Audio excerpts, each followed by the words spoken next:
student, bertemu lagi di pembelajaran sejarah minggu ini. Pada pertemuan kali ini, Miss akan menjelaskan tentang materi selanjutnya. Nah, silahkan persiapkan buku paket kalian dan perhatikan video Miss berikut ini. Oke, pada pertemuan kali ini, Miss Rani akan menjelaskan tentang gerakan nasionalisme di Asia Afrika.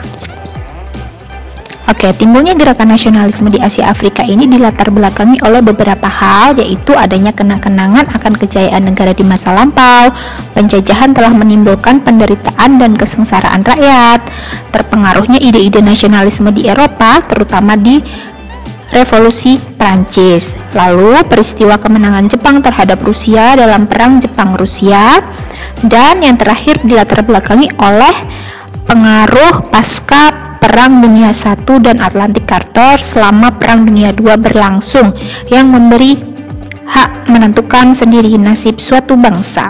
Nah, gerakan nasionalisme di Asia Afrika ini yang terkenal diantaranya nanti akan kita pelajari dari Jepang, India, Tiongkok, Filipina, Turki, dan Mesir.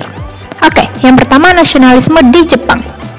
Nah, dulu di Jepang ini diperintah oleh sebuah kesogunan yaitu bernama Shogun Ieyasu, di mana awalnya Jepang ini si Shogun Ieyasu ini menandatangani perjanjian Shimoda yang menetapkan bahwa dibukanya pelabuhan-pelabuhan untuk bangsa asing. Nah, dampaknya adalah berdatanganlah bangsa-bangsa asing ini ke Jepang.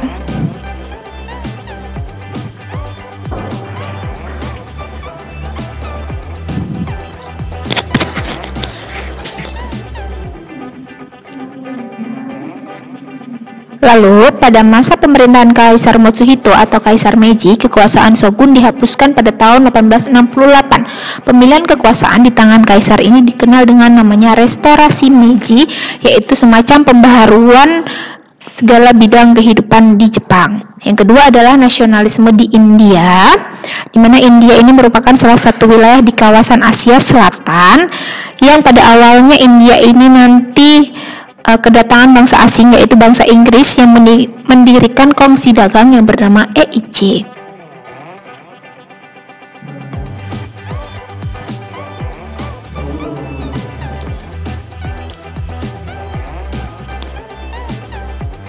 Nah, lalu tokoh yang paling terkenal di India ini untuk memperjuangkan nasionalisme di India adalah Mahatma Gandhi. Dalam perjuangannya, Mahatma Gandhi menggunakan dasar perjuangan seperti Swadesi, mengembangkan negara dengan kekuatan sendiri, Satyagraha, setia kepada kebenaran, Ahimsa, mengalahkan lawan tanpa kekerasan, dan harta, yaitu berkabung karena kejadian yang menyedihkan.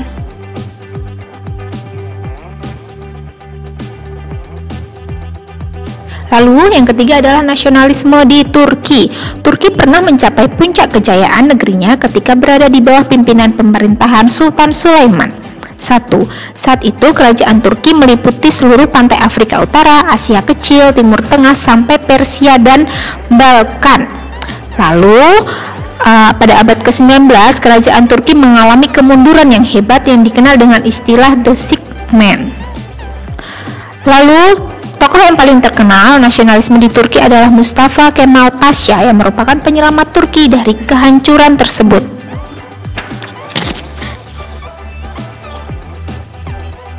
Lalu yang keempat adalah nasionalisme Tiongkok. Nah, Tiongkok ini awalnya adalah bersaing melawan Inggris karena adanya perdagangan candu di Tiongkok. Lalu muncullah nasionalisme di Tiongkok ini nanti yang dipimpin oleh Dr. Sun Yat-sen yang pada akhirnya dia berhasil menjadi presiden Tiongkok dengan pahamnya yang dikenal dengan Sanminchu I yang terdiri atas nasionalisme, demokrasi, dan sosialisme.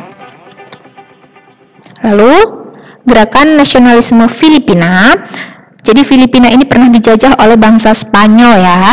Nah, tokoh yang terkenal dari nasionalisme Filipina adalah Jose Rizal yang mendirikan La Liga Filipina untuk kemerdekaan Filipina.